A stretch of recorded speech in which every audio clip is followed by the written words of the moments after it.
자, 안녕하세요. 예, 반갑습니다. 처음 뵙는 얼굴들이 더 많은 것 같은데, 어, 저 오늘 처음 보신 분이죠, 대부분. 나 너 언제 본 적이 있으세요? 나 생각보다 조금 유명한데? 나 너 언제 널 본 적이 있다. 다 처음 보세요? 다 처음 보시는 건가? 생각보다 별로 안 뚱뚱하죠? TV 돼지같이 나와가지고. 어쨌든 전 부동산 공법 강의하는 메가랜드에서 2차 과목인 부동산 공법 강의하는 고상철입니다. 반갑습니다. 예, 앞으로 이제 1년 동안 같이 여러분하고 진행을 해야 되니까 생각보다 2차 과목이 이제 사람들이 이제 부담감을 되게 많이 갖고 있는데 1년 동안 어떻게 진행을 할 건지 오리엔테이션 간략하게 오늘 하고요. 우리 메가랜드의 슬로건이라고 그러죠. 강사력이 합격이다. 그래서 힘 좋게 생겼죠. 그래서 강사력을 갖고 열심히 해서 여러분 합격하는데 도움되도록 할 테니까 1년 동안 잘 믿고 따라오시면 내년 이맘때쯤에 합격자 모임에서 다시 이제 술 한잔 할 수 있었으면 좋겠습니다. 자, 오늘 어떻게 진도 나올 거냐면 일단 오리엔테이션부터 잠깐 하고 기존에 합격자 설명회 때 오신 분 있는 것 같은데 합격자 설명회 때 오셨던 분 있으세요? 그때 했던 내용 조금 있어요. 그 내용하고, 그 다음에 이제 부동산 공법, 오늘은 뭐 자료를 뭐 드릴 필요 없었던 이유가 뭐냐면, 얘가 실무랑 관련이 되는 과목인데, 어떻게 공부를 하는 게 더 효율적이고, 그리고 재미가 없는 과목인데, 왜 재미가 없냐면, 여러분이 평상시에 쓰던 말들이 없어요. 친구들하고, 야, 나 어저께 아파트 어저께 계약했거든? 그러면 이건 민사 관련된 거죠. 했는데, 주인이 돈을 안 줘, 이 자식이. 그러면서 이제 계약에 관한 문제가 생기는데, 그럼 우리가 살다 보면은 이렇게 일어날 수 있는 일들인데, 우리가 일반적으로, 어저께 투기과주가 지정됐는데 짜증나 죽겠어. 이런 말 안 하죠. 투기과주가 뭔지 모르니까. 예. 조정대상 지역이 해제됐어. 나 집 사러 가야 돼. 이런 말 안 하죠. 어저께 이번 주에 조정대상 지역 해제돼가지고, 고양시 같은 경우는 킨텍스 제외하고 다 해제됐어요. 예. 그래서 거기 지역은 아파트 지금 난리도 아닙니다, 지금. 예. 그 전주에 제가 해제되면은 집 사야 되는 게 맞죠? 그 강의를 하고 왔었는데, 마침 또 그 월요일 날인가? 해제됐어요. 그래서 전화가 막 오는데, 사야 돼 말아야 돼. 막 전화가 오는 거예요. 카톡이랑 막 오는데, 당연히 사야죠. 샀는데, 빨리 단타라고 그러죠? 팔 수 있을 때 빨리 팔고 나와야 되니까. 그래서 이제 매물이 없어요, 지금. 내놨던 거 다 매물 다 걷어들이고 막 이런 시점인데, 이게 실무적인 부분하고 관련 지어서 공부하고 같이 보시면 그래도 내 재테크에도 도움이 되고 시험 보는데도 도움이 되니까 같이 연결해서 어떻게 되는지 한번 설명을 드릴 테니까 저렇게 공부하면 되겠구나 이렇게 보시면 되는 거예요. 그래서 사례 관련된 거 보고 마지막에 강의 정리해서 끝내도록 하겠습니다. 자, 일단 뭐 제 소개는 뭐 나중에 인터넷에서 고상칠 치면 다 알 수 있으니까 굳이 제가 제 이름으로 이렇게 설명하기가 좀 그래요. 이렇게 저는 어떤 사람이고요. 막 이런 거 얘기하는 거 되게 쑥스러워하거든요. 그래서 제가 그 얘기를 못 하니까 인터넷으로 한번 검색 한번 해보세요. 예. 나쁜 놈은 아니구나라고 나올 거야. 예. 자, 일단 제도부터 설명드릴게요. 자, 저 자격증 있어 보입니까? 없어 보입니까? 있어 보이죠? 예. 저는 왜 자격증을 따냐면 제가 24살 때 고시 공부하다가 아르바이트로 강의를 시작했었거든요. 그래서 처음에 강의할 때는 민법으로 강의 시작을 했었는데 지금 공법을 강의하는데 왜 이 6과목을 다 제가 설명을 드릴 수 있냐면 저는 저 과목을 다 강의를 했었어요. 그때 왜 강의를 했냐면 돈이 필요해서. 고시 공부하다 보니까 그때 돈이 좀 필요해서 가지고 아버지가 고시 공부하는 거 반대를 해서 눈물이 나오려고 그러네. 제대하고 나서 이제 저는 원래 이제 공대 출신인데 뭐 인생을 좀 바꾸고 싶었는데 혹시 고체역학이라고 아세요? 고체역학, 열역학 뭐 이런 거 배우는데 그 역학 교수님께서 강의를 하시는데 못 알아듣겠는 거예요. 고등학교 내내 공부하다가 이제 대학교 와서 좀 놀고 싶은데 뭐 역학 시간에 나를 쳐다보는데 갑자기 보면서 좋아? 그러는 거예요. 근데 내가 거기서 좋아라고 얘기를 못 하겠는 거예요. 내가 못 알아듣겠는데 나한테 이해가 됐냐는 식으로 날 쳐다보면서 좋아 그러는데 저는 안 좋거든요. 안 좋은데 좋아라고 내가 얘기를 하고 있는 거예요. 근데 그때부터 이거 좀 싫은 거야, 이게. 그때부터 당구장으로 달려갔어요. 역학은 당구장에서 배우는 거거든요. 예. 그래서 당구장에서 한 3달 살았나? 3달 살면서 역학을 거기서 배웠어요. 예. 그리고 이제 3달 살면서 한 200가지 당구 올려놓고 군대에 끌려갔는데, 예. 군대 갔다가 제대하면서 내가 이 전골에서 내 평생 먹고 살 수는 없겠다 해서 이제 어쩔 수 없이 이제 새로운 공부를 해서 좀 그때 당시 초록 물고기라는 게 되게 유행할 때였거든요. 그래서 대한민국 검사다 뭐 이러면서 뭔가 좀 인생을 한번 바꿔보고 싶은 그런 생각에 그래서 병장 때 책을 가지고 들어가서 제대하면서 공부 좀 하겠다고 이제 신림동을 딱 갔는데 이제 어머니가 용돈을 30만 원을 주셨어요. 근데 30만 원으로 갔더니 방도 못 구하겠더라고. 방도. 신림동 아세요? 신림동?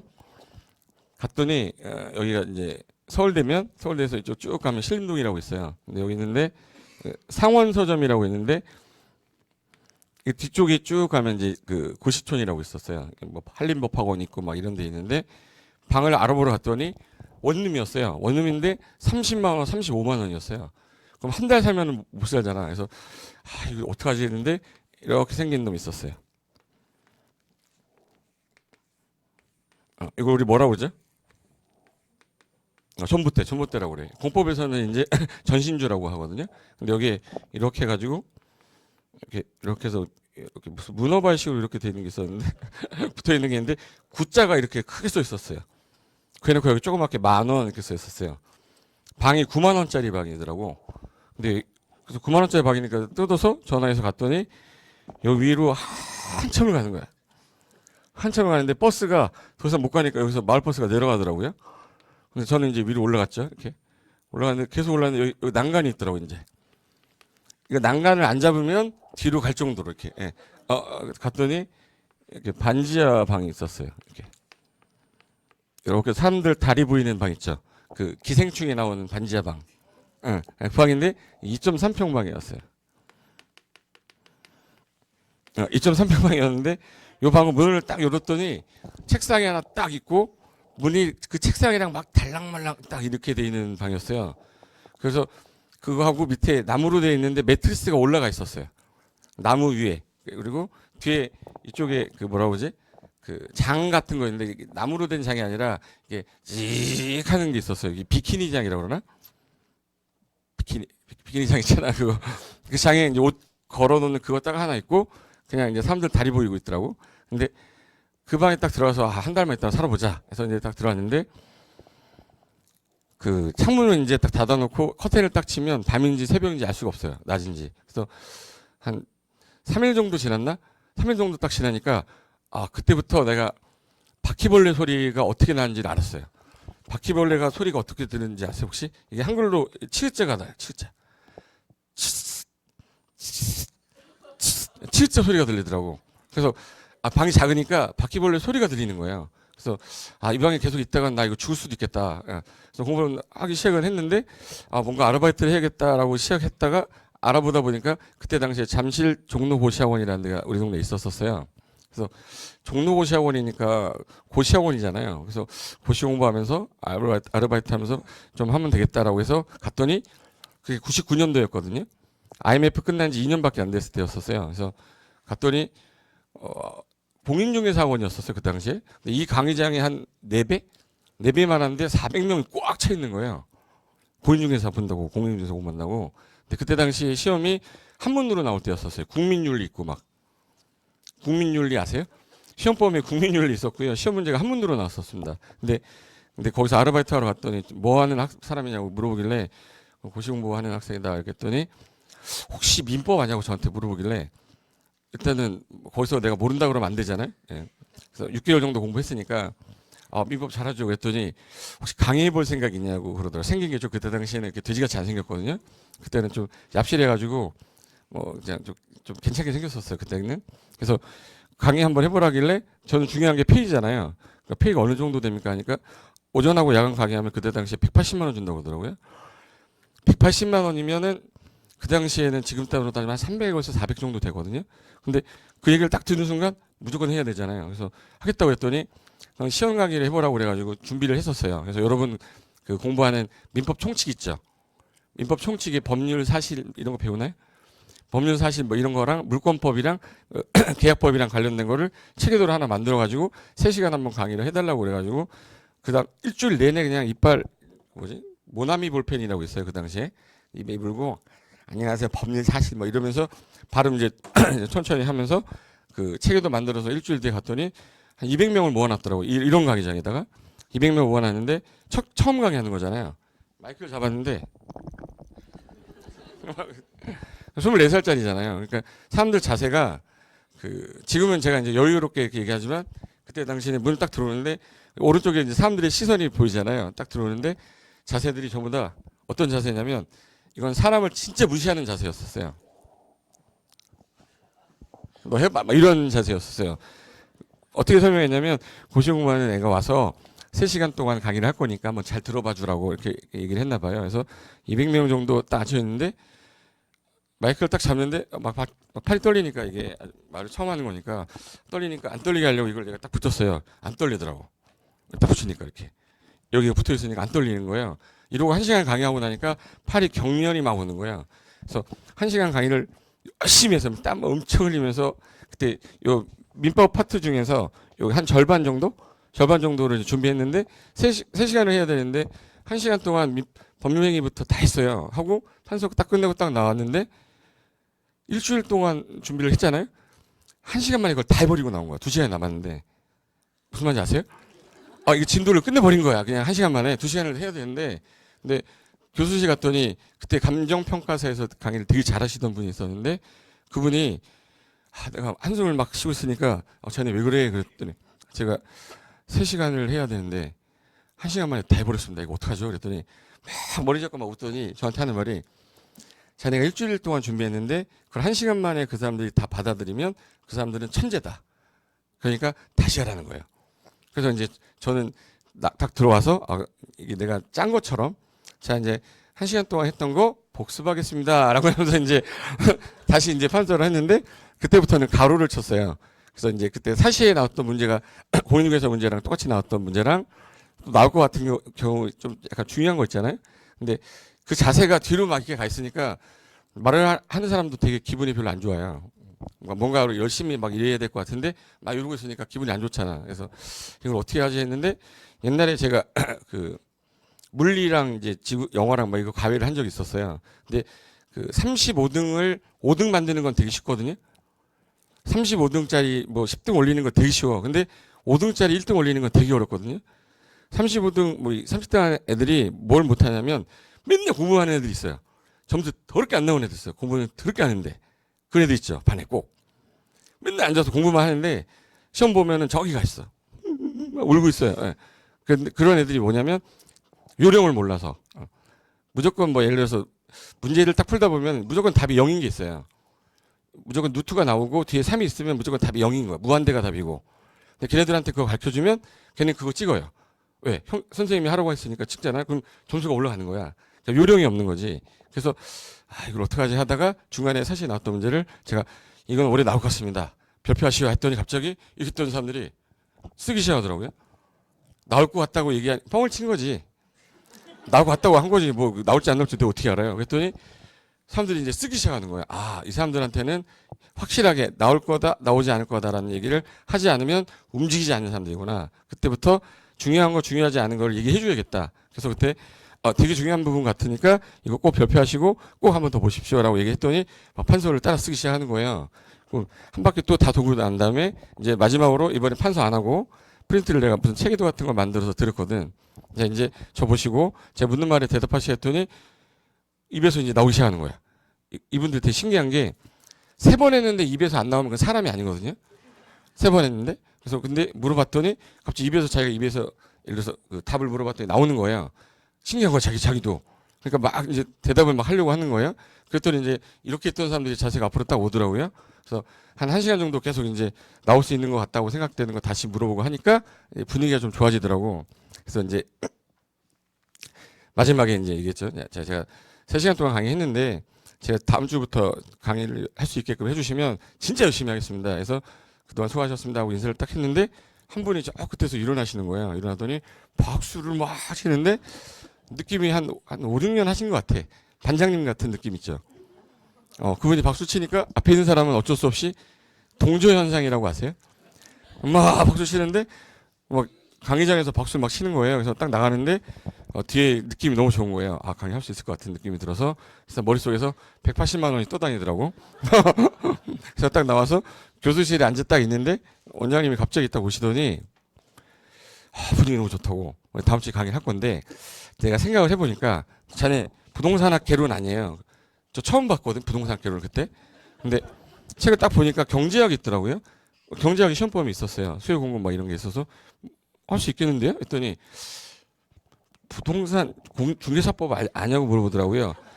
그래서 중개사법 보니까 양이 되게 적어요.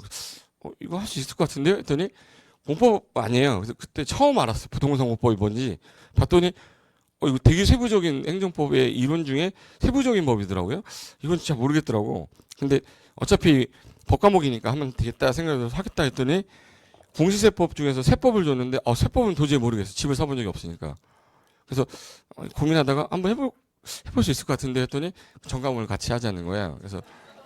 그래서 전과목을 강의하게 된 건데 다음 주에 제가 40명을 모아 놓겠다는 거예요.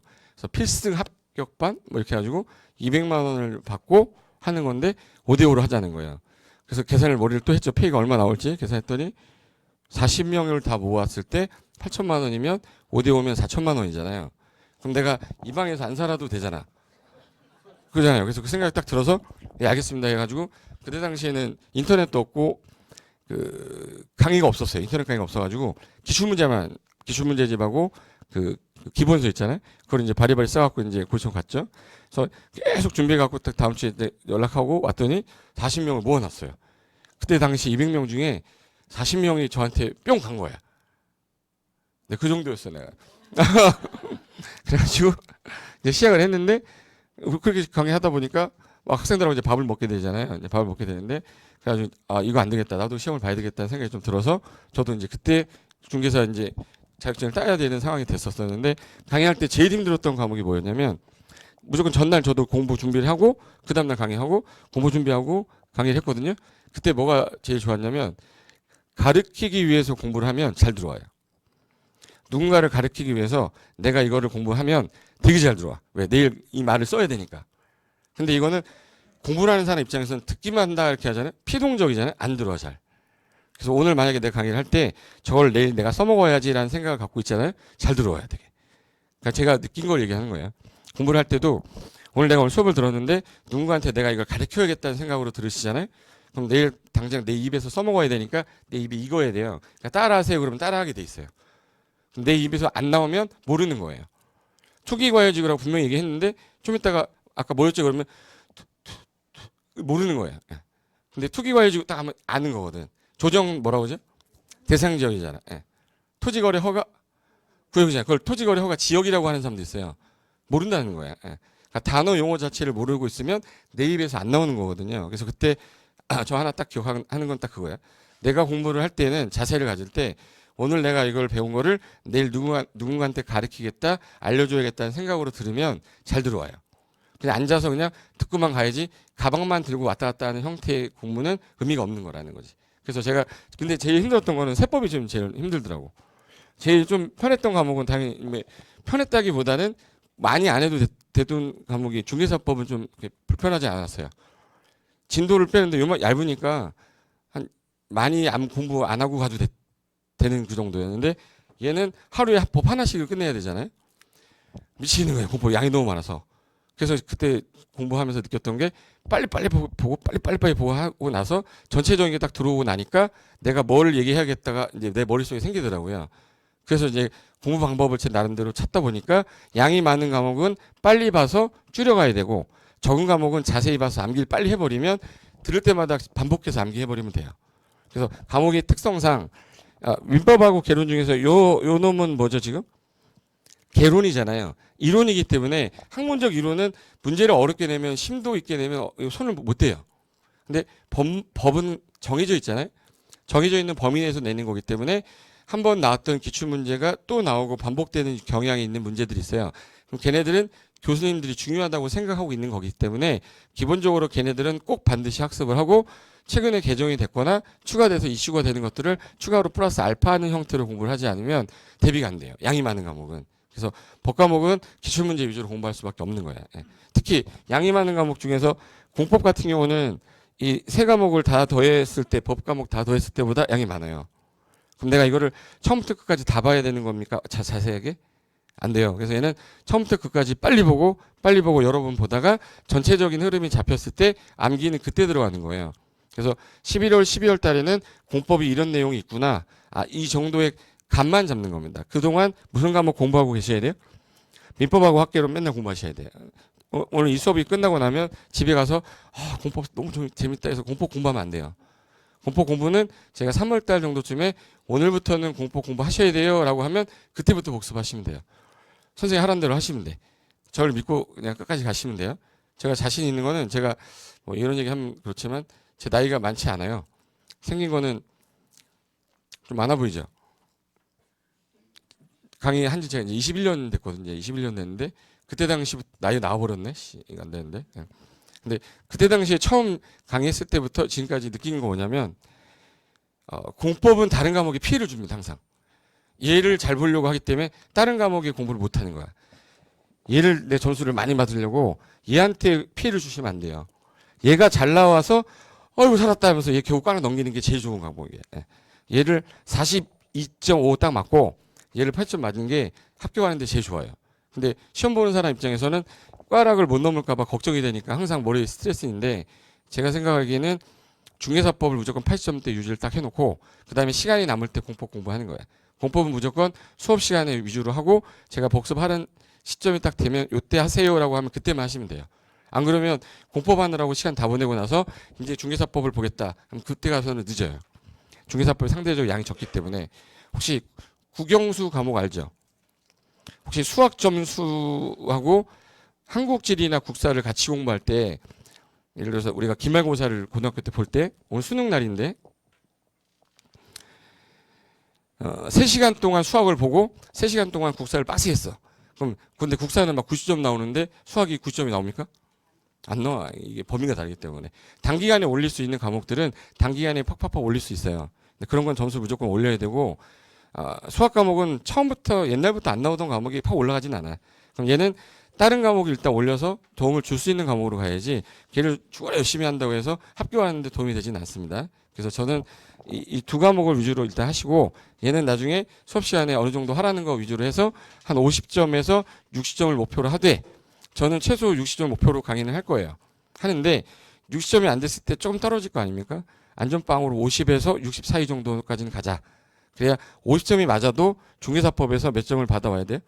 10점만 받으면 되니까 안전하게 합격할 수 있어요. 근데 중개사법이 만약에 60이고 얘가 40이 돼버렸을 때는 손을 못 쓰는 거예요.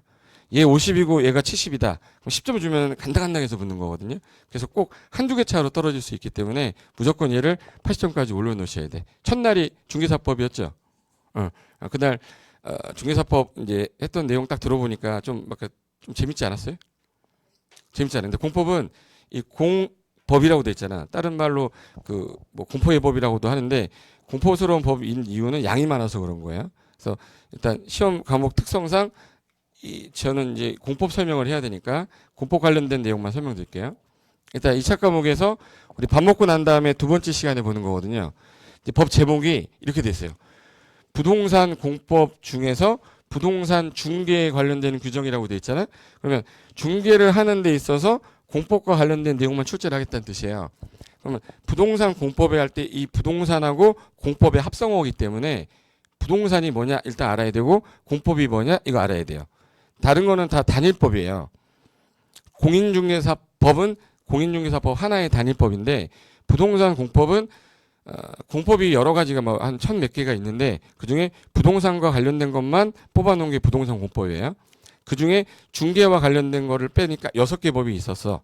그 6개 법 중에서도 중개와 관련된 내용만 출제를 하겠다는 거예요. 그걸 40문항을 출제하겠다는 얘기인데 40문항이고 공인중개사법도 40문항인데 여기 보시면 공시세법은 한 과목이잖아요. 얘 40문항, 40문항, 40문항인데 얘 양이 3,000개 정도 법조문이면 얘가 119개, 120개 정도 돼요. 얘가 한 250개 정도 돼. 더하면 300개 정도 되죠. 그럼 얘 더해서 300개 정도 되는데 얘가 3,000개가 넘어요. 그럼 얘 한 번 볼 때 얘 10번 볼 수 있대요. 그럼 얘 10번 볼래요? 얘 10번 볼래요? 얘 10번 볼래요? 얘 10번 보고 얘 한 번 보는 게 맞지. 그러니까 공법이 점수가 80이 나왔다. 완전 대단한 거예요. 공법 80점이 넘었다. 이번에 90점이 나왔다. 강사하셔야 돼요. 근데 이번에 90점 넘은 사람이 많았어. 왜? 쉬웠거든. 이번에 시험이 좀 약간 쉬웠거든요. 혹시 이번에 시험 보셨던 분 있으세요? 손을 못 들겠으면 이번에 처음 공부하신 분 있어요? 나는 오늘 완전히 처음이다. 꽤 많네요. 음, 음. 일단 완전 처음이라 오늘 오고 다음 주에 안 올 가능성이 있거든요. 일단 걱정하지 마시고 공법은 재밌는 과목이긴 한데 처음부터 겁먹지는 않으셔도 돼. 제가 자신할 수 있는 거는 오늘 이 자리에 앉아 있는데 한 번도 안 빠지고 이 자리에 앉아가지고 시험 보는 그날까지 이 자리에 공법실에 앉아 있었어. 근데 공법이 꽈락이 나와서 떨어졌잖아요. 환불은 제 개인 돈으로 해드리겠습니다. 아셨죠? 저 집 좀 있어요. 집 좀 있고 뭐 집 하나 팔면 되지 뭐. 예. 근데 눈을 뜨고 있을 때를 말하는 거예요. 눈을 한 번이라도 감았다 그러면 안 되는 거야. 끝까지 앉아 있었는데 만약에 꽈락이 나왔어 공법 때문에 그러면 선생이 나쁜 사람인 거죠. 잘못 가르친 거냐 그거는. 그죠? 그렇게까지 하면 안 되니까 일단은 빠지지 마시고 수업 시간에 앉아서 듣고만 있어도 합격은 할 수 있게끔 내가 최대한 할 테니까 자기 아주 급한 일 있잖아요. 자기 결혼식 빼고는 빠지지 마세요. 웬만하면 부모님이나 뭐 어떤 관련된 그런 큰 일 아니면 빠지지 말고 그 자리에 앉아 계시고 눈만 뜨고 계시면 자격증 따는데 전혀 지장 없게끔 할 테니까 믿고 그냥 따라오시면 돼. 그 정도 자신감 있어야 강의하는 거 아닙니까? 기분 안 좋으세요? 박수까지 막. 되게 쑥스럽게 만드네. 예. 자, 그럼 이제 어떻게 진행할 거냐면, 자, 2차 과목의 이제 전략 과목이 뭐냐? 자, 일단 공법은 50에서 최소 50을 목표로 가야 돼요. 최소 40을 목표로 하면 안 됩니다. 이게 되게 불안한 게, 우리가 마킹이라는 걸 할 때 이게 마킹이 오지선단 건 아시죠? 근데 공법 40점이 꽈락인데 40점만 넘으면 합격하는데 지장은 없어요. 없는데 시험 끝나고 난 다음에 제일 불안해하는 사람 중에 하나가 이게 마킹할 때 손이 떨려요. 그럼 이게 정답이 5번이었으면 5번에 동그라미 이렇게 쳐야 되잖아요. 이렇게 쳐야 되잖아. 근데 손이 떨리면 이렇게 돼요. 이게 건드렸어 이렇게. 건드리면 또 이제 좀 있다가 이제 이거 마킹 지워야 되지 바꿔달라 해야 되지 그러면서 이제 막 뭐라고 그러지? 그 지우는 걸 화이트라고 그러나? 수정 사인펜인가? 근데 이걸 수정 사인펜으로 이거 해놓잖아요. 혹시라도 이게 중복되면 이거 정답 처리 안 되거든요. 이거. 그러니까 이제 불안한 거야. 근데 내가 42.5가 돼 있었어. 42.5가 돼 있으면 이거 이렇게 잘못됐어도 일단 하나가 나가도 40점이잖아요. 덜 불안하단 말이에요. 그러니까 딱 40점 넘어서 하면 불안하니까 최소 몇 점을 맞히셔야 돼? 50점. 그래서 50점을 목표로 가는데 얘는 시험 끝나고 나면 시험 보는 자리에서는 체감 난이도가 되게 높아요. 체감 난이도 보는 순간 아씨 고상철 막 이래요. 너 끝나고 죽었어 막 이래요. 나와서 답안지 나오기 전까지 계속 고상철이야. 그러다 답안지 맞히면서 자기가 생각한 것보다 많이 맞게 돼 있어요. 시험장에서는 안 맞을 것 같았는데 막상 답안지 맞히면 꽤 많이 점수가 올라가는 게 공법이고요. 중개사법은 이제 자기가 너무 자신이 있거든. 많이 외웠다고 생각하고 그래서 시험 볼 때 당시엔 되게 쉽다고 생각하는데 오히려 실수해서 많이 틀리는 경우가 있어요. 중개사법은. 그래서 체감 난이도는 약간 좀 낮은 편인데 막상 점수를 또 맞힐 때는 실수해서 틀리는 과목입니다. 그래서 제가 볼 때는 전략은 무슨 과목으로 잡고 중개사법 잡고 공법은 우리가 맞출 수 있는 거 있잖아요. 맞출 수 있는 것만 다 맞히면 50에서 60이 나와요. 틀리라고 한 거 다 틀리시면 돼. 그래서 이번엔 좀 틀리라고 한 게 좀 유난히 많이 나왔긴 했는데 맞출 수 있는 게 되게 많이 나왔어요. 그래서 점수가 60 이상, 70이 되게 많이 나왔던 거예요. 자, 이제 우리 일단 실무 과목인데 왜 실무 과목이냐면 여러분이 뭐 땅을 사고 팔고 할 때 땅을 사는 목적이 뭐냐? 일단 여러분 중개를 할 때 이 토지를 사는 주 목적이 뭘까요? 어떤 사람이 자, 내가 공인중개사 자격증을 땄어요. 땄는데 제일 먼저 이 사람이 이 토지를 사겠다는 거예요. A라는 사람이 이 토지를 살 건데 중개업을 하시는 분을 통해서 사야 되니까 이번에 공인중개사 자격증을 따신 분한테 제가 이 토지를 살 건데 이 토지 중개해달라고 가서 했더니 이 사람이 매물로 갖고 있던 거였어요. 그럼 이 사람이 물어볼 거 아니에요. 뭘 물어볼 거냐면 제가 여기다가 다가구 주택을 지려고 하는데 가능할까요? 라고 물어본 거예요. 그럼 이 사람은 여기다가 다가구 주택이 됩니다, 안 됩니다 얘기를 해줘야 될 거 아니에요. 모르겠는데요. 그러면 이게 살까요, 이 사람이? 그걸 내가 어떻게 알아요? 이러면 사겠냐고. 안 사겠죠? 다가구 주택을 말하는 거예요? 그러면 다가구 주택의 종류를 알아야죠. 자, 일단 다가구 주택이라는 건 주택의 종류 중에 단독주택이다, 공동주택이다. 내가 일단 분류를 알고 있어야 될 거 아닙니까? 다가구 주택은 여러 가구가 사는 주택이에요. 공부 처음 하시는 분도 있어서 설명드리는 겁니다. 그러니까 주택에 사람이 여러 가구가 살고 있는데 그 안에서 이제 집합 건물처럼 살고 있는 거예요. 그럼 이건 단독주택이에요, 공동주택이에요? 응? 어? 한번 따라해봐. 혼자 더 갖고 있다고. 단독주택이야 이거. 근데 소유권은 한 사람인데 여러 세대가 사는 거예요. 근데 다세대라는 주택이 있어요. 다세대는 여러 세대가 사는데 구분 지어서 살고 있는데 소유권을 구분 소유권을 갖게 해줬어요. 등기상에다가 구분 소유권을 짓게 해줬어. 그러면 이건 공동주택으로 들어가요. 그럼 이 사람이 지금 현재 지려고 했던 게 다가주택이잖아요. 근데 여기가 일종 전용 주거 지역이었어요. 일종 전용 주거 지역이라는 용도 지역으로 돼 있었잖아요. 그럼 이 사람 중개해줘야 되는 거야? 중개하면 안 되는 거야? 전용 주거 지역이에요. 주거 지역. 중개해도 되는 거잖아요. 근데 안 돼요. 일종 전용 주거 지역은 다가구가 안 돼요. 단독주택하고 다중주택만 허용해요. 법에서 일종 전용 주거 지역에는 단독주택과 단독주택 허용하되 가로 열고 다가구 주택 제외 이렇게 써 있어요.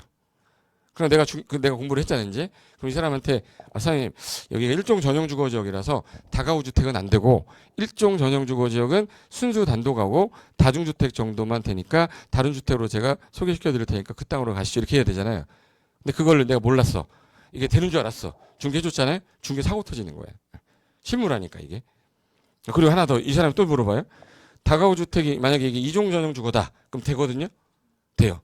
그럼 건축이 됩니다. 라고 했는데, 나중에 이 사람이 건축 허가 신청했더니 허가가 안 나온다는 거야. 왜 안 나냐 했더니 여기가 도로고 여기 앞에 있는 땅이 A 땅이고 B 땅. 싸게 나와서 산 거야, 이 사람. 근데 여기 앞에 도로가 없어요. 도로가 없으면 우리 뭐라고 그러죠? 이게 맹지라고 하긴 해요. 맹지라고 하는데 맹지는 일반인들이 쓰는 표현입니다. 일반인을 다른 말로 뭐라고 그러냐면 못 배운 사람들. 근데 배운 사람들은 뭐라고 그러냐면 건축은 어느 법에 따라 규제를 받는 거예요? 건축법에 따라 적용받는 거야. 수업의 원활한 진행을 위해서 제 입모양 보세요. 답은 다 얘기해줘요. 예.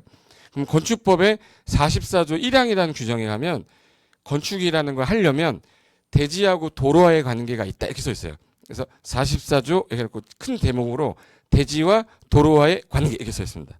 그럼 대지는 너비 4m 이상 되는 도로에 2m 이상을 접해야 된다 이렇게 써 있어요. 근데 지금 현재 건물을 지려고 하는데 도로가 지금 있어요, 없어요? 없어요. 도로에 안 붙어 있죠. 그럼 얘는 대지와 도로의 관계를 위반했잖아. 그럼 허가를 해줄 수가 없어요. 건축법 위반한 거거든. 그럼 이 사람한테 내가 설명을 할 때 제가 공무원이래. 공인중개사잖아요. 그럼 이 사람은 공무원이 하는 말을 해줘야 되잖아요. 허가가 안 나요를 맹지라서 안 나요 이렇게 하면 없어 보인다고요. 무슨 말인지 아세요? 맹지라서 안 나요. 없어 보이잖아. 그럼 어떻게 얘기해야 되냐면 있어 보여야 돼. 우린 공적인 인가를 받은 중개업을 하는 사람이잖아. 공인중개사인데. 그럼 그분한테 얘기할 때 이게 건축법 44조 1항에 대지도로 관계 위반을 해서 허가가 안 나는 토지이기 때문에 다른 땅으로 제가 소개시켜 드릴게요. 이렇게 하면 완전 있어 보이죠. 예. 법조문을 근거를 해야지. 왜? 모든 거는 인허가권자가 왜 안 되는지 설명을 하게 돼 있어요. 당신이 허가 신청한 이 토지는 왜 안 됩니다라는 불허가 처분 사유를 설명해야 될 거 아니에요? 그건 건축법규 위반이기 때문에 안 됩니다라는 설명을 해야 된단 말이에요. 그럼 법에 근거하여 불허가 함 이렇게 나온단 말이에요. 그럼 이제 우리는 정확하게 법규상의 요로 규정을 위반했기 때문에 안 됩니다라는 설명을 해야 되기 때문에 얘는 실무적으로 다 알아야 되는 실무 과목이란 말이에요.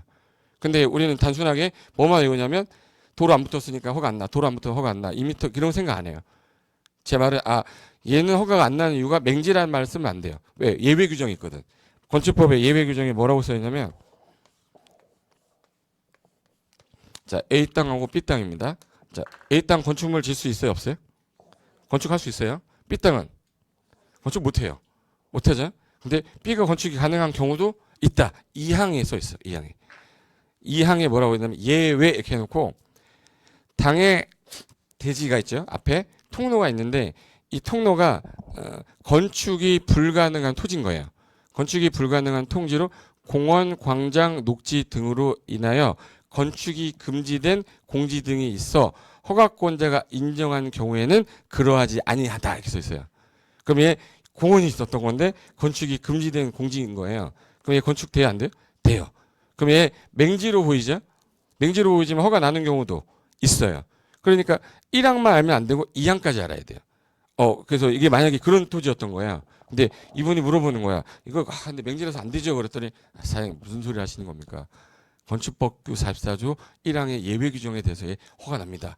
중개하셔도 돼요. 사셔도 돼요. 이렇게 되는 거예요. 무슨 말인지 아세요?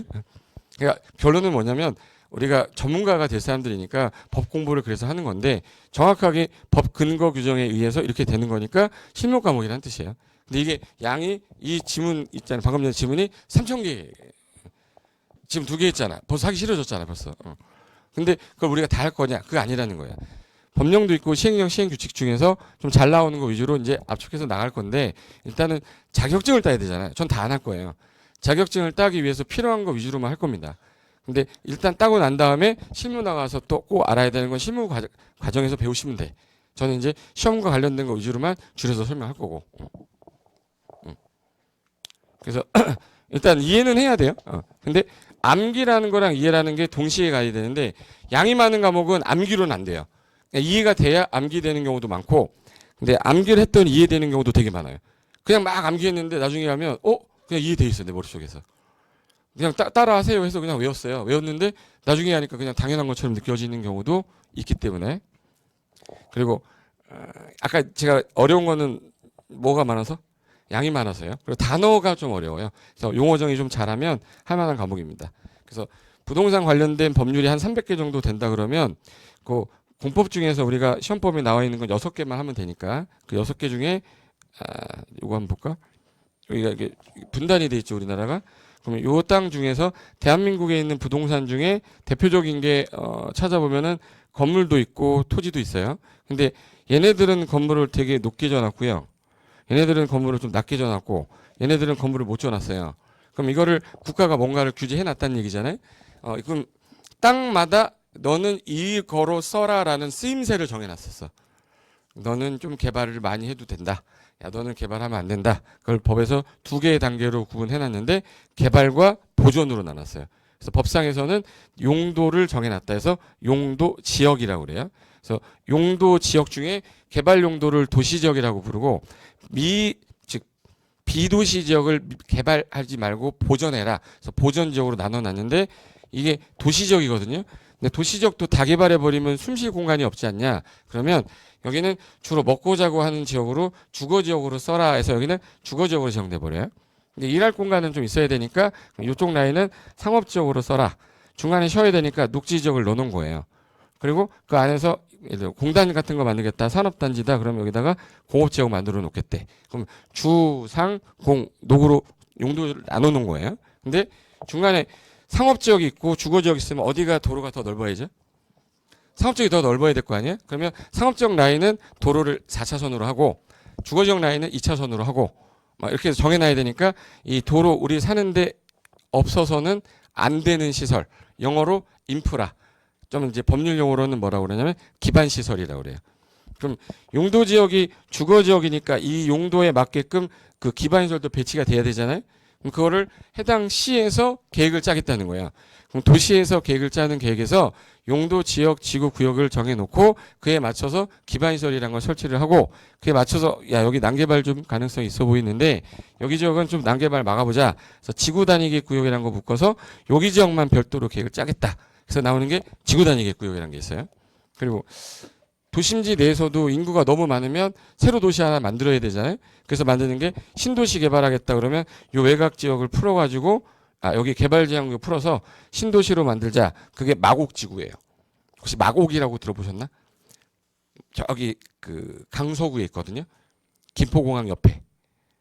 우리 분위기 일주일 내내 이랬어요. 이렇게 뭐 공부를 할 때 뭐 즐거워야 되는데 껌 삼켜 빨리. 껌 씹으면 뭐 안 졸릴 것 같아. 껌 씹으면서 자요.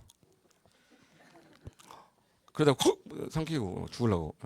다시 여기가 개발지향구 풀어서 신도시 만들었어. 뭐 법이 있어야 될 거 아니냐. 도시개발법 나와요. 여기 구도시 중에 오래된 주택들이 몰려 있어. 다시 하겠다. 정비법 하는데 재개발하거나 재건축하겠대. 그런 것들이 다 도시 안에서 이루어지는 거다 보니까 이거를 마구제비로 하면 안 되지 않냐. 그래서 시에서 어떤 절차를 만들어 놓을 테니 이 절차에 맞춰서 하나하나 진행하자 하다 보니까 계획을 먼저 짜게 된 거예요. 그걸 도시관리계획이라고 그래요. 그래서 도시관리계획을 짜는데 막 짜면 안 되니까 방향 줘야 될 거 아니에요. 현재 여기 시가 인구가 예를 들어서 120만인 도시인데 150만으로 만들겠다. 그럼 30만 명의 인구를 늘려야 된대요. 30만 명 인구를 늘리려면 주거 지역이 늘어나야 되고 일자리가 늘어나야 되고 실공간도 늘어나야 되니까 용도를 바꿔야 될 거 아니에요. 그 용도 지역 변경을 하려면 도시관리 계획이라는 걸 짜기 전에 방향성을 줘야 될 거 아니에요. 그래서 짜는 계획이 기본 계획이라는 게 있는 거야. 그래서 이 도시의 기본 방향 잡는 기본 계획이 나온 다음에 집행하기 위한 관리 계획이 나온대요. 근데 그런 것들을 하려면 법을 만들어 놔야 될 거 아니냐. 이 절차로 해라라는 법률을 하나하나 만들다 보니까 법률이 구성이 됐고 법률에서는 이런 절차로 짜세요. 근데 우리는 그 절차를 배우는 게 부동산 공법 중에 국토계획법이라는 법이 하나 나오는 건데 그러면 이제 이 용도로 쓰세요라고 했더니 주거지역 중에 여기는 2종 일반 주거지역이라서 건물을 지을 때 요 정도까지는 올려도 돼. 야 여기는 전용 주거지역이니까 1층짜리만 지어. 여기 지역 가면은 전용 주거지역인데 1층, 2층까지밖에 안 되는 건물밖에 없어요. 여기는 3층, 4층짜리도 있어. 이 사람도 이렇게 좀 큰 거 짓고 싶었는데 못 짓는 거예요. 그 지역의 땅에 1종 전용 주거 용도로만 쓰세요라고 정해버리니까. 그리고 얘 같은 경우는 여기는 재개발하겠다고 싹 밀어버려. 이런 것들이 오래돼가지고 싹 밀어버려서 재개발하겠다. 정비사업을 하겠다. 이런 것들을 절차적으로 만들어서 규제하는 게 부동산 공법인데 여기 보시면 이제 공법이라고 돼 있고 어제 무슨 법 했죠? 어제 한 법이 어제는 개론했나? 그저께 했었죠. 민법. 민법 선생님 딱 생긴 거 보면 어때요? 좀 약간 좀 부드럽게 생겼죠. 생긴 게 희대의 사기꾼 몰라? 희대의 사기꾼이야. 생긴 거는 그렇게 안 생겼는데 사기꾼이 생겼잖아. 그 부드럽잖아. 사람이 왜 부드럽냐면 이 사람하고 이 사람이 문제가 생겼을 때 일로 오세요. 일로 오세요. 해결해 주는 사람들이에요. 이 사람 개인과 개인 간의 문제가 생겼을 때 당신이 이 정도 양보하시고 이렇게 해서 해결을 해주려고 하는 만들어 놓은 게 사법인데 공법은 그렇지 않아요. 내가 뭔가를 하려고 그러는데 국가가 얘를 규제하는 거야. 그냥 일방적으로 규제해 버려요. 야, 네가 그 행위를 하면 너 때문에 대다수의 다른 사람들이 힘들어질 것 같아. 하지 마라고 규제해 버리는 거예요. 수직적인 법이라고 그래요. 하지 마 이렇게. 하게 되면 위반에 따른 벌칙 때릴 거야. 그래서 공익을 위해 규제하는 법이에요. 그래서 딱딱해요. 그래서 선생님들도 딱딱해. 저만 빼고. 우리 부동산 시장에 공법 선생님이 한 100명 정도 되시거든. 100명 정도 되나? 근데 그 100명 정도 되는 선생 중에 유일하게 좀 부드럽게 생긴 사람이 저죠. 크게 안 들려. 크게. 근데 얘 딱딱하단 말이야. 근데 얘는 안 그래요.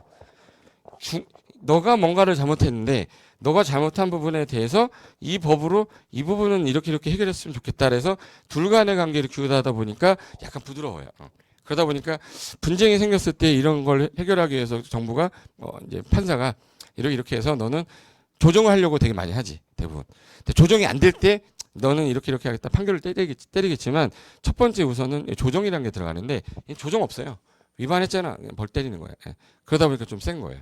그리고 강압적이다 보니까 재미가 없는 거고. 자, 일단 부동산부터 가겠습니다. 영어로 우리 뭐라고 하죠? 프로퍼티라고도 하고 리얼 에스테이트라고 하는데 부동산의 반대말은 뭐예요?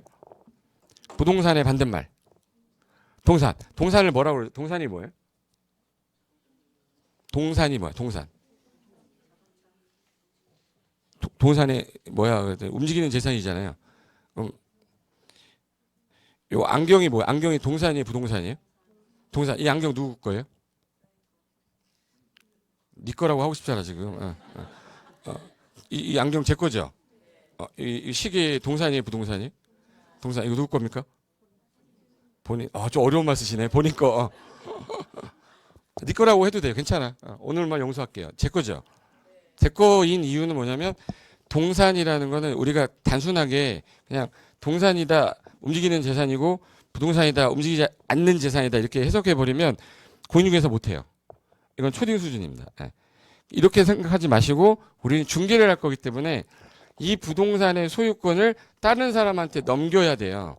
그걸 중간에서 중개를 하는 사람인데 움직이지 않는다 이걸 따지고 있으면 안 되죠. 그럼 이 소유권 누구한테 있는데 이 사람한테 넘길 거예요. 그럼 이 소유권자 누군데? 그럼 소유권이 누구한테 있는지 내가 확인을 해야 되잖아요. 그럼 소유권을 명시하는 방법으로 구분하셔야 돼. 소유권의 무슨 방법이야? 명시 방법이야. 그럼 동사는 명시 방법이 자, 이 안경은 누구 거냐 그러면 제 거죠? 제 거인 이유는 네가 가지고 있으니까 네 거 아니야 이렇게 보는 거잖아요. 민법상에서 되게 어려운 말로 점유라고 그래요. 그럼 점유자가 소유권자일 것으로 뭐 하는 거예요? 추정하는 거야. 추정하는 건데 이 부동산은 좀 애매한 게 자 보세요. 얘네들은 들고 다니니까 구두도 그렇고 신발도 그렇고 옷도 그렇고 다 내가 착용하고 있으면 제 거잖아요. 근데 설마 제가 강의하려고 빌려 갖고 오진 않을 거 아니야. 그죠? 근데 이게 문제야, 이게. 이 토지는 움직여야 안 움직여? 이게 안 움직이는 재산이니까 부동산이란 말이에요. 근데 저거를 점유를 하는 걸로 소유권을 명시를 한다 그러면 이 사람 주인은 여기서 못 떠나. 화장실 갔다 오면 딴 놈이 앉아 있어. 그럼 이제 둘이서 싸우죠. 치고받고 네 거냐 내 거냐 싸울 거 아니에요. 소유권에 대한 분쟁이 생기니까 분쟁을 해결하기 위해서 얘네들이 안 되겠다. 공부라는 걸 하나 만들자. 공부, 스터디 말고요. 공부라는 걸 남자친구 줄여서 뭐라고 그러죠? 그런 건 또 어떻게 알아? 남친이야. 그럼 공적 장부를 줄여가지고 뭐라고 그래? 공부라고 그래요. 그러니까 공공기관에서 장부를 만들어주겠다. 그럼 공부에다가 여기다가 등재하여 기재한다 해서 등록하여 기재한다 해서 뭐라고 그러죠? 등기라는 거예요. 그럼 여기다가 등기 항목을 한다 해서 이 토지의 소유권자는 고땡땡이야 라고 이렇게 써놓은대요. 그럼 이제 이 사람 겁니다라고 추정하는 거죠. 그럼 이건 토지니까 뭐라고 부르면 돼? 토지등기부라고 그래요. 그럼 만약에 건물 있어. 건물 나왔어. 그럼 건물은 뭐가 있겠네? 건물 등기부가 있겠죠. 건물도 안 움직이니까. 그래서 소유권의 명시 방법이 등기부에 등기하는 형태로 가는데 그 이름을 등기사항 전부 증명서로 바꾼 거죠. 예. 등기사항 전부 증명서로 바꿨는데 그동안 우리가 계속 뭐라고 써왔어요? 등기부라고 써왔으니까 갑자기 못 바꾸니까 아직까지 그냥 등기부라고 쓰는 겁니다.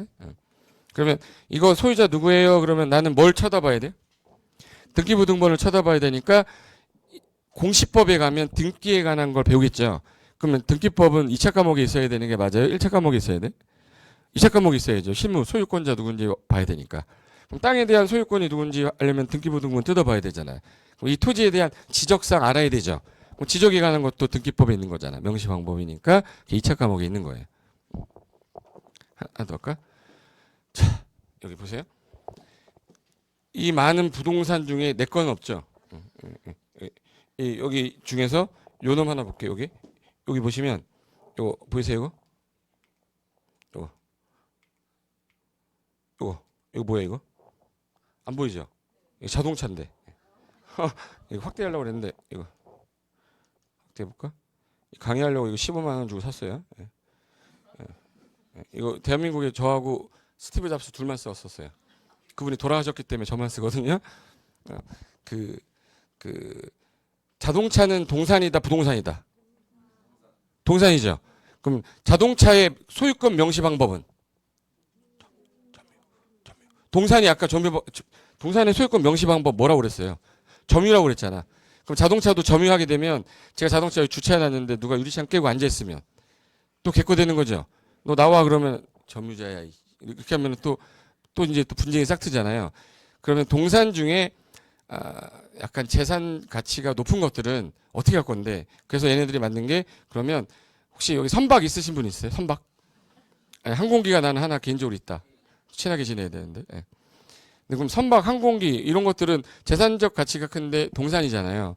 그래서 안 되겠다. 얘도 그러면 등록이란 걸 이렇게 하자. 이렇게 해가지고 사람을 이름을 등록한다고 돼 있어요. 그래서 자동차 뭐라고 그러죠? 등록증이라는 거 있어요. 그럼 얘도 등록증이라는 거에 이제 등재하여 기록했잖아요. 그럼 얘 동산인데 누구랑 똑같이 취급하네? 부동산하고 똑같이 취급을 하니까 준부동산 이렇게 한 거예요. 그럼 이제 자동차, 선박, 항공기는 뭐네요? 준부동산이에요. 그러면 이제 준부동산하고 부동산 합치면 강해부동산이라고 그래요. 우리는 중개를 할 때 자동차 중개하지는 않잖아요. 우리가 헤이딜러도 아니고. 그러면 결론은 우리는 협의의 부동산을 중개하는 사람이기 때문에 부동산 공법의 부동산은 협의의 부동산만을 말한다 이렇게 하면 맞는 말이에요. 뭐하고 뭐만 하냐면 부동산만 단순한. 그러면 부동산이라는 정의는 민법 99조 1항에 토지 및 그 정착물을 말한다 이렇게 써 있어요. 부동산 뭐라고요? 토지 및 그 정착물을 말한다고 써 있는데 그럼 토지하고 정착물 중에 건물인데 그럼 토지하고 건물 두 가지로 나눠지겠다. 근데 토지에 관련된 법률 4개, 건물에 관련된 법률 2개. 그거를 26문제, 14문제에서 더하면 몇 문제가 되는 거죠? 40문항을 출제하겠다. 어느 게 좀 더 많이 나오네요. 뭐 위주로 공부를 해야 돼? 그래서 옛날에는 부동산 공법이 토지공법이라고 계속 불렀었어요. 토지공법이라고 했는데 그렇다고 건물을 무시하면 안 되잖아. 그래서 법 이름을 부동산 공법으로 명칭을 바꿨어요. 그래서 부동산 공법이다 이렇게 됐어요. 그 부동산 공법 중에서 자, 이 아파트 단지가 이렇게 있는데 얘는 대규모로 전았는데 여기는 이제 아파트 단지가 소규모로도 전았어요. 그럼 일반적으로 건축물을 규제하는 법을 무슨 법이라고 하냐면 건축법이라고 하는데 주택 중에서 30개 이상의 건축을 하겠다. 그러면 대규모로 건축한다고 안 하고요. 대규모로 건설해서 이거 분양을 하려는 업자로 보기 때문에 법을 따로 규제를 해야겠다 해서 주택법이라는 법을 만들었어요. 그래서 30개 이상을 짓게 되면 무슨 법으로 넘어가요? 주택법. 그럼 얘는 30개 이상이죠. 그럼 얘는 건축법을 적용받아 진 게 아니라 무슨 법으로? 주택법으로 적용받아서 진 거야. 근데 얘 같은 경우는 건물 하나하나를 지면서 지었거든요. 얘는 그럼 무슨 법 받았겠네? 건축법 받았어요. 그래서 저 건축법 관련돼서 쟤는 적용받아 지은 거고 얘는 주택법에 따라 얘는 사업 주체가 지었다고 그러고요. 얘는 허가권 건축주가 허가받아 지었다고 그래요. 얘는 사업 주체가 사업계획 승인이라는 절차를 받아서 분양을 한 거예요. 그러니까 이제 법률에서 규제하는 게 다른 거죠. 대상물이 똑같지만 근데 위에 보면 여기 산 보이시죠? 산 밑에 농지도 있어요. 그럼 얘는 농지하고 산에 관련된 거니까 농지법하고 산지관리법이 있는데 시험 범위상에서 현재는 산지관리법은 빠졌어요. 시험 범위 없는 겁니다. 현재는. 그래서 요거고 여기 오래된 건물들 싹 밀어버리려면 정비해야 되잖아요. 자 보세요. 건축물이 한 40년 정도 됐는데 앞에 도로가 잘 돼 있어요. 기반시설이. 근데 건물만 오래됐어요. 그럼 이제 철거한 다음에 새로 지면 되죠. 우리 이거 뭐 한다고 그러죠? 재건축이라고 그래요.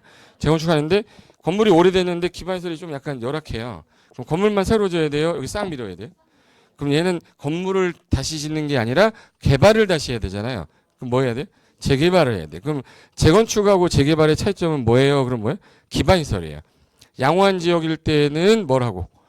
재건축을 하고 열악한 지역일 때는 재개발하는 거야. 그럼 정비한다고 해서 이걸 정비법이라고 그래.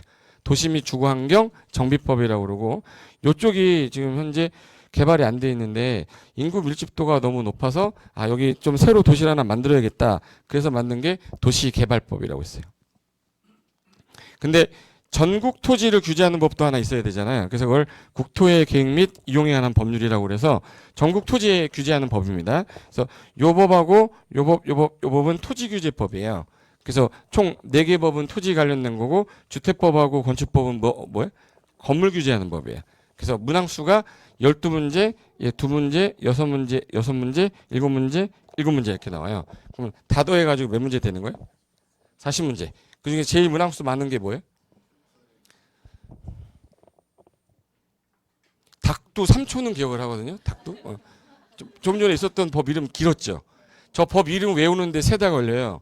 근데 중개사가 공부 3개월 만에 땄대. 이런 말도 안 되는 소리 하는 사람들 많다고. 주변에서 야 중개사 그 3개월이면 돼 이런 애 있죠. 분명히 걔 5년입니다. 그 5년 동안 했던 그 억눌렸던 거를 자기 3개월 만에 했다고 해서 스트레스 푸는 애들이에요. 믿지 마세요. 3개월 만에 합격했다는 애는 밥도 같이 먹지 마세요. 재수원부터 그런 애들. 한 바퀴 도는데 3개월 걸리는데 무슨 3개월 만에 합격을 해. 말도 안 되는 소리 하는 겁니다. 그래서 법 이름이 뭐냐면 전국 토지에 계획을 짜 놓을 테니 그 계획에 맞춰서 이용하는 법이다 해서 국토계획법이라고 줄이는데 12문제면 30점이에요. 그럼 저 법 30점 이거 내가 다 맞췄어. 다 맞췄어. 그리고 건축법 7문제예요. 7문제면 몇 점인지 혹시 아세요? 한 문제가 2.5점입니다. 너무 어려운 걸 냈다 내가. 17.5. 17.5예요. 그러면 얘하고 얘 다 맞히면 몇 점이네? 내가 할게 47.5예요. 예. 그러면 제가 아까 몇 점만 넘어도 된다고 그랬는데 40점. 그럼 저 2개 법만 완벽하게 해도 자격증 따는 데 진짜 없어요. 나머지 공부 안 해도 돼. 그냥 다 버려버려도 돼요. 예. 근데 절대 못 맞춰 그렇게. 국토기획법에서 틀리라고 하는 문제가 한 3개 정도 나와요. 그러니까 5년을 공부해도 못 맞히는 문제. 문제 딱 보고 나서 이게 뭐야? 이렇게 되는 거. 1년 내내 공부해도. 그런 것들이 있기 때문에 여기서 몇 문제를 좀 맞춰주고 여기서 몇 문제를 좀 맞춰주고 여기서 몇 문제 맞춰주고 이렇게 해서 공부를 해야지 나는 얘만 다 버리고 얘만 하겠다 이렇게 하시면 안 돼요. 그래서 중간중간에 제가 버릴 거는 버리시고 요거는 꼭 아셔야 돼요. 그러면 요거는 꼭 아시고 하는 거예요. 그렇게 공부를 하지 않으면 자격증을 따는데 되게 힘들게 공부하게 돼요. 그럼 이제 문항수 한번 볼게요. 지금 어디가 제일 문항수가 적구나. 예. 농지법이 제일 적죠. 농지법 몇 문제 나오는데? 2문제 나오는데 중개사법보다 양이 많아요. 중개사법 몇 문제 나온다고? 40문제인데 이제 몇 문제야? 2문제야. 근데 문제가 되는 분이 있어요. 집에 농지가 있으신 분들이 문제가 걸려요. 이게. 집에 농지가 있으면 농지법 할 때 농지가 너무 재밌어요. 이게. 예. 집에 농지법만 파요. 농지법. 근데 2문제 나와. 예. 근데 또 시험 문제 2개 다 틀려요. 예. 그게 문제가 되는 거야. 근데 농지법은 공부를 해야 돼. 농지법 버려야 돼요. 버려야 돼요. 수업 시간에 용어 정리랑 소위 파트만 딱 하시고 이용 파트, 보존 파트에서 제가 보라고 하는 파트가 있을 거예요. 걔만 봐야 돼. 그리고 모르겠다 그러면 느낌이 이번에는 5번 하나 꼭 나올 것 같아. 이건 제 느낌이에요, 그냥. 따라해보세요. 농지법. 안 따라하는 사람이 있어요. 꼭 그냥 이러는 사람이 있어. 그럼 평생 그로 살아라. 그다음에 농지법. 농지법 5번이야. 기억해 두세요. 모르겠으면은 5번 찍으세요, 그냥. 그러니까 문제를 풀다가 이거 모르겠는데 그냥 5번 찍으세요. 5번이 답으로 많이 나왔어요. 그러니까 10년 동안 2번인가 빼고 다 5번이 하나씩 답이 있었어. 그러면 공부 죽어라 해가지고 하나 맞힐래요? 그냥 5번 찍고 하나 맞힐래요? 그렇지, 그래. 그럼 농지법 버려. 나머지 법에서 내가 맞출 수 있는 거 맞춰야 돼. 안 그러면 확률이 떨어지는 거예요. 우리는 확률 게임으로 올려서 가는 거기 때문에 그래서 원래는 16문제가 40점이라 여기서부터 6점 사이를 맞춰야 되기 때문에 평균치 50 이상을 맞추면 되는데 일단 농지법 빼고 국토기획법이 제일 많이 차지하니까 국토기획법하고 건축법 위주로 공부도 많이 할 겁니다. 자, 그럼 이제 여러분이 자격증을 땄어요. 마무리 할 겁니다. 자, 내가 공인중개사 자격증을 따가지고 중개사무소를 개설했어요. 개설 등록을 하고 중개사무소에 딱 앉아있으면 제일 먼저 이제 고객이라고 그러죠. 클라이언트가 들어왔어. 딱 들어오자마자 딱 써먹는 게 공법 세법이에요. 들어오자마자 제일 먼저 이쁜 아가씨 있죠. 이 아가씨가 뭐라고 그러냐면 제가 집이 필요한데요. 회사에 여기 너무 가깝고 바로 앞에 초등학교도 있고 해가지고 애들 키우기도 너무 괜찮은 것 같다. 그래서 제가 지금 현재 수중이 한 3억 정도 있는데 대출 받아서 한 5억 정도 되는 집을 구하고 싶어요. 라고 매수 의뢰를 한 거예요. 매수인이니까. 그럼 매수인 딱 들어왔어. 그럼 이제 난 5억짜리 정도 되는 물건을 이 사람한테 중개를 해줘야 되잖아요. 근데 마침 이 아파트 단지에 이분이 5억에 팔겠다고 내놨어요. 저 사람이 집을 5억 정도에 내놓고 싶은데 최대한 빨리 팔아주세요라고 매도 의뢰를 했습니다. 그럼 이제 이 사람이 의사표시를 한 거죠. 배웠죠. 민법 시간에. 중개사법 시간에 했겠구나. 청약을 해서 승낙을 배우나? 2명만 내네. 예. 나머지는 잔 거예요? 청약을 해서 승낙을 해서 둘이서 이제 계약을 할 거 아니에요? 그럼 이제 이 사람은 이제 뭘 해야 되냐면 이 사람이 묻는 말에 대답을 해줘야 될 거 아닙니까? 그럼 이 사람이 뭘 많이 물어보자면 궁금한 게 생길 거 아니에요? 제일 먼저 지금 몇 억짜리죠 이거? 그럼 이분이 물어봐요. 제가 5억을 마련하면 취득세가 얼마 정도 나와요? 이렇게 물어봐요. 그럼 내가 어떻게 알아? 이렇게 얘기해줘야 될 거 아니에요? 그럼 내가 세무에 관한 것도 좀 알아야 될 거 아니에요? 그러니까 1%죠. 그래서 1% 정도 나와요. 5억이 1%면 얼마예요? 500만 원 나와요. 거기다가 이제 농특세 이거 나올 거거든. 그럼 550에다가 등기 비용 나올 거 아니에요? 한 720만 원 정도 나올 거예요.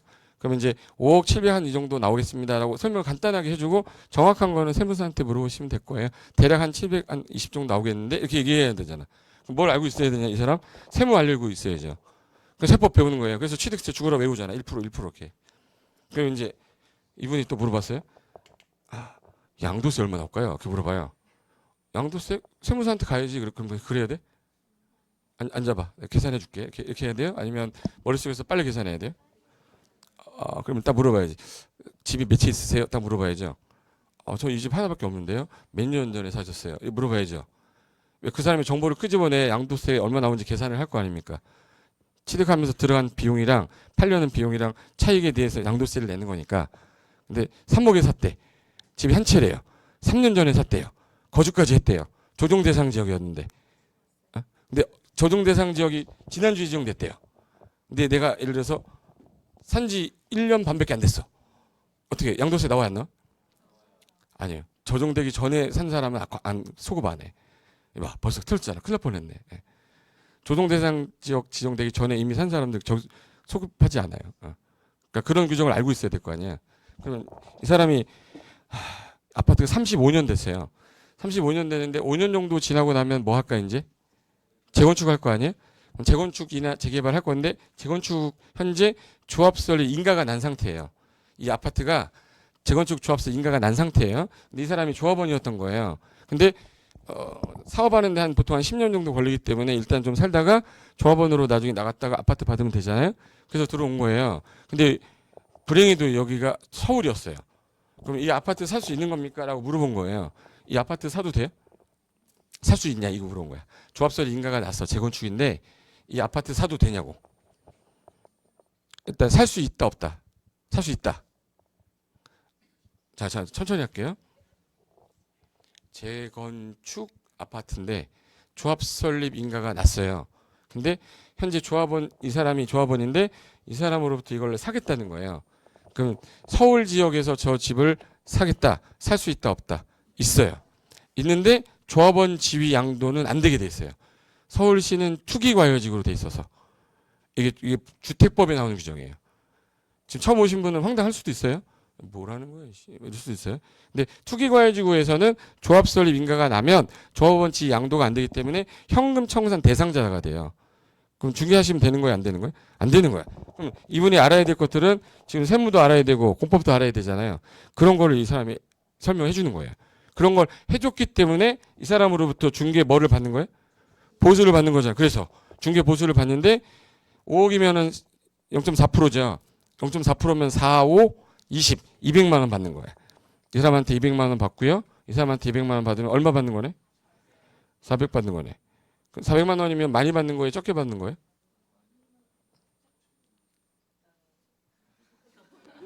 (400만 원) 받는다. 중간에 계약서 하나 써주고 400만 원 받는다. 이거 나오면 증권사 자격증 없는 분들은 그 밑에 댓글에 많이 쳐받고 지랄이야 뭐 이렇게 써 있어요. 예. 중개 하시는 분들은 내 자격증 이거 따느라고 10년 걸렸는데 400이면 그게 많은 거예요? 이 자격증 따는데 죽으라 해서 따는데? 그러니까 상대적인 거예요. 근데 외국은 호주 같은 데는 4%예요. 0.4%가 아니라 4천만 원 받아요. 근데 우리나라는 진짜 작은 거예요. 근데도 줄이겠다는 거잖아 지금. 근데 이게 만약에 6억짜리였다. 6억짜리였으면 0.5%잖아요. 0.5%면 300만 원이에요. 그럼 600만 원인 거야. 근데 오늘 계약서 하나 썼죠. 그래서 이번 주 일주일 중에 5일을 했는데 하루에 한 개씩 쓴 거예요. 400만 원씩 5일이면 얼마야? 4, 5, 20. 2천만 원이죠. 그럼 이제 4주잖아, 한 달이. 그럼 4, 46, 1600만 원이잖아요. 아니, 잠깐만. 1억 6천인가? 그럼 그런 자격증이야, 이게.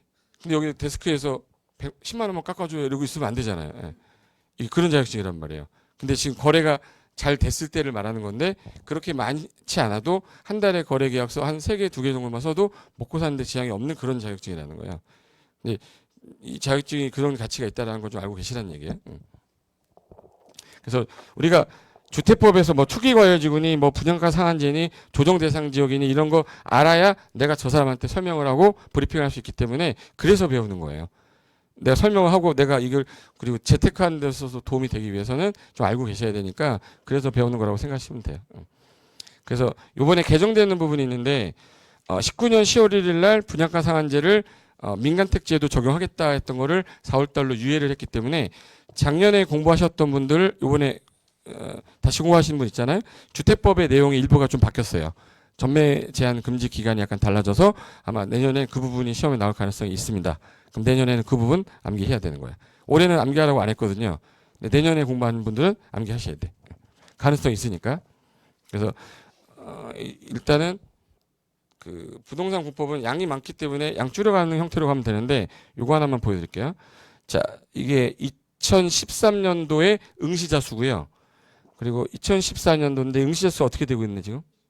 늘고 있어요. 응시자 수가 늘고 있다는 얘기는 난이도가 올라가고 있다는 얘기야. 떨어지고 있다는 얘기야. 뽑는 숫자는 비슷하게 뽑아야 되는데 응시하는 사람이 많아요. 그럼 난이도는 올려야 되잖아요. 근데 시험 문제 보시면 합격률 보세요. 13%였다가 16%인데 확 올라갔죠. 확 올라갔다가 훅 떨어졌지. 그럼 요때는 쉬웠다는 얘기예요. 27회, 28회 때 좀 쉬었다가 29회 때 어려웠던 거예요. 요번 지난주에 시험 본 게 몇 회예요? 그럼 30회 때는 쉬웠겠네, 어렵겠네? 봐요. 어려웠잖아. 13%밖에 안 됐잖아요. 그러니까 올해 시험은 쉬웠어야 돼, 어려웠어야 돼. 쉬웠어요. 그래서 약간 쉬웠어. 그럼 내년은 이 말을 하고 싶진 않은데 내년은 올해보다는 어렵지 않겠냐 이렇게 보는 거지. 특히 공법하고 민법은 조금 어려워지지 않겠냐 이렇게 보는 거예요. 기분 나쁘라는 거 아니고 현재 이렇게 해서 우리는 공부를 이제 전략을 잡을 때 공법은 조금 난이도가 올라갈 거니까 난이도가 올라갔고 예상하고 공부를 해야겠다 이 뜻이에요. 올해보다는 어려울 것 같다는 얘기예요. 올해보다는 좀 어려울 거니까 무조건 1년 안에 합격하셔야 되기 때문에 일단 목표는 6점으로 할 겁니다. 공법 6점으로 하는데 50에서 60 사이. 그리고 이제 혼자 하는 것보다는 좀 도와주는 사람이 있어야 되니까 도와주는 건 제가 할게요. 어렵거나 막 힘들거나 외로운 건 안 돼. 나 공부하는데 너무 힘들어. 그러면 이제 상담하러 오시면 돼. 상담하러 오시면 그 상담료는 10,000원. 이라고 하면은 또 욕먹을 것 같아서 그냥 오셔도 돼요. 질문하는 사람의 유형이 두 가지가 있어요. 그 문을 딱 열고 들어온 다음에 이거 왜 이렇게 된 거야? 이렇게 하는 사람이 있어요. 그럼 답변하는 사람 어떻게 답변하는지 아세요? 이렇게 된 거 이렇게 얘기하게 돼 있어요. 무슨 말인지 아세요? 질문하는 분이 혹시 이거 어떻게 된 겁니까? 그러잖아요. 그럼 답변하는 사람이 앉아보시라고 이렇게 돼요. 제가 무슨 말이냐면 질문하는 사람이 예의를 갖춰서 질문하잖아요. 받는 사람도 예의 갖춰서 답변하게 돼 있어요. 근데 무슨 들어오는 자세가 이렇게 들어오는 사람이 있어요. 답변하는데 나도 답변할 때 그렇게 답변하게 돼 있어. 그리고 이제 질문을 하다 보면 이 사람이 어느 정도 공부되는지 금방 알거든요. 분명히 아까 30분 전에 얘기했는데 그걸 갖고 물어보는데 30분 전에 잤는지 이해를 못하고 있는 거야. 그럼 수준이 얼마인지 금방 딱 알잖아요. 얘기하면 안 오는데. 그러니까 이 사람이 딱 질문하면 이 사람 수준이 어느 정도 딱 알잖아요. 그러니까 질문하러 안 와. 공법 시간에 질문하러 오는 사람이 별로 없어요. 없는 이유가 내가 모르니까 질문할 게 뭔지 모르는 거야. 그래서 질문이 아마 한 5월 달이나 가야 질문이 나올 거예요. 내가 알아야 질문할 거 아니에요. 그러니까 너무 어려워하지 마시고 중간중간에 뭐 궁금한 거 있으면 물어보셔도 됩니다. 이거는 제가 도와드릴 수 있는 건 거기까지는 도와드릴 수 있는 거고 힘들게 하면 안 되고 지겹게 하면 안 되니까 공법 시간에 중간중간에 너무 힘들면 제가 가끔가다 노래도 하나씩 할게요.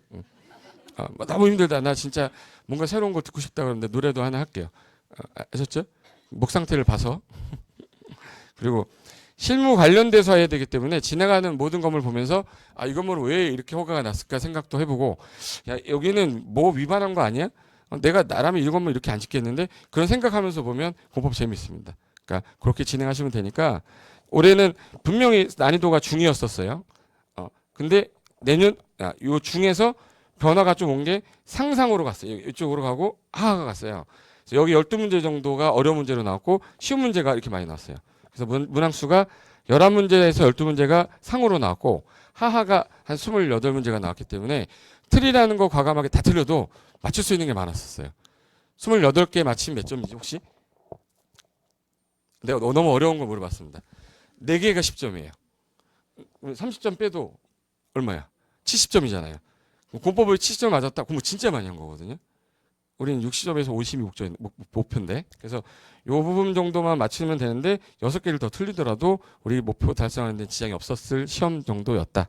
근데 지금 현재 추세가 중은 좀 많이 없어지고 상이 좀 많아지는 거니까 얘를 버리더라도 우린 요 부분만 확실하게 맞추면 되잖아요. 그래서 맞출 수 있는 거 맞추고 버릴 수 있는 거 버려버리자 이렇게 하시면 돼요. 그래서 저는 동차를 권유하는 이유가 1차 시험에 공법이 자꾸 들어가요. 부동산학 개론 시간에 자꾸 공법이 들어가니까 1차만 하기는 좀 약간 버거우신 분은 어쩔 수 없지만 동차로 하시는 게 가장 좋습니다. 세법 문제도 막 개론이 막 나오고 그러니까 그러니까 1차만 하겠다 이렇게 하지 마시고 한꺼번에 올해 스케줄 잘 짜서 1년 안에 그냥 합격하는 형태로 가시는 게 전 맞을 것 같아서 동차 한꺼번에 하시고 웬만하면 독학은 하지 마세요. 독학은 하지 마세요. 제가 볼 때는 학원 위주로 하시면서 복습은 인터넷으로. 인터넷으로 하시는 분들은 가끔가다 학원 한 번씩 오시고 왔다리 갔다리 하시는 게 더 나을 것 같아요. 오프가 더 효과는 더 있을 거니까. 그래서 제가 이제 하려는 거는 주로 이제 단권하는 걸로 할 건데 제가 지금 교재를 하나 따로 만들고 있는 게 있는데 체계도에다가 요약집에다가 같이 다 섞어가지고 하나로 다 만들려고 시험에 잘 나오는 문제랑 요약이랑 이렇게 만들 거예요. 기본서는 제가 원고 다 넘겼어요. 원고 다 넘겼기 때문에 아마 조만간 다음 주쯤에 나올 거예요. 그 기본서 하나 딱 잡고 제가 이제 요약집에다가 체계도랑 좀 약간 시험에 많이 나왔던 문제들 있잖아요. 그거만 이제 달달 돌리고 나서 중간에 좀 어려운 거 모의고사보다 어려운 게 있다 그러면 중간중간 위에다가 뭐 포스트잇이라든지 뭐 이런 걸로 체크해가지고 하나만 가지고 달달 할 수 있게. 어제도 제가 한 명 상담했는데 되게 늦게 시작하신 분이었는데 딱 하나만 찍어달라는 거, 뭐 하나만 보겠다고. 용인에 있는 기흥에 사시는 분이 왔는데 식곡태라는 책 하나만 보고 갔는데 이번에 57.5 맞았대요. 기본서도 본 적이 없고 요약집도 본 적이 없고 그거 하나만 봤다는 거야. 그러니까 그것만 한 20번인가 봤대요. 계속 그거만. 그러니까 하나만 제대로 보고 가도 점수 나오는 거야. 대신에 기본 이론은 작년에 한번 들은 적 있어가지고 그나마 한 번 했기 때문에 됐지. 기본 이론이 안 된 사람이 단권화 시키기는 어렵기 때문에 기본서 한번 딱 저랑 같이 몇 번 보고 단권화 시키는 거 하나만 저랑 같이 정리하고 시험장 가기 전에 달달 걔만 하는 거예요. 아셨죠? 그렇게 해서 진행한 다음에 10월 24일 날 10월 24일이면은 내년 10월 24일 넷째 주 토요일일 거예요. 그날 이제 시험 딱 보고 나서 합격자 모임에서 다시 이렇게 볼 수 있게끔. 아셨죠? 그래서 과목은 이렇게 진행될 거고 다음 시간부터는 이제 공법 구체적인 내용 들어갈 테니까 시험 문제 어떻게 나왔는지 유형 어떻게 나왔는지 거기서부터 들어갈 테니까 커피 한 잔 드시고 바로 이어서 하겠습니다. 자, 10분만 쉬겠습니다.